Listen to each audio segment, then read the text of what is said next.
মাগরিবের পরে কারো সঙ্গে কথা না বলে এই দোয়াটি 7 বার পরে আল্লাহ তাআলার কাছে যা চাইবেন আল্লাহ আপনাকে তাই দান করবে।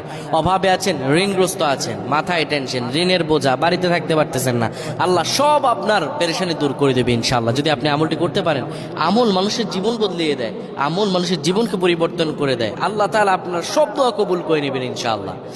মাগরিব নামাজের পরে কিবলামুখী হয়ে থাকবেন, কারো সঙ্গে কথা বলবেন না, কারো সঙ্গে কথা না বলে কিবলামুখী হয়ে আপনি পড়বেন আল্লাহুম্মা আজিরনা মিনান নার, আল্লাহুম্মা আজিরনা মিনান নার, আল্লাহুম্মা আজিরনা মিনান নার। যদি এটি আপনি মাগরিব নামাজের পরে কারো সঙ্গে কথা না বলে পড়ে 7 বার পরে দুটি হাত তুলে আল্লাহর কাছে দোয়া করেন, আল্লাহ জাহান্নামের আগুন থেকেও বাঁচাবেন এবং আল্লাহ আপনার সব দোয়াগুলো কবুল আর মঞ্জুর করে নেবেন। আল্লাহুম্মা আমিন।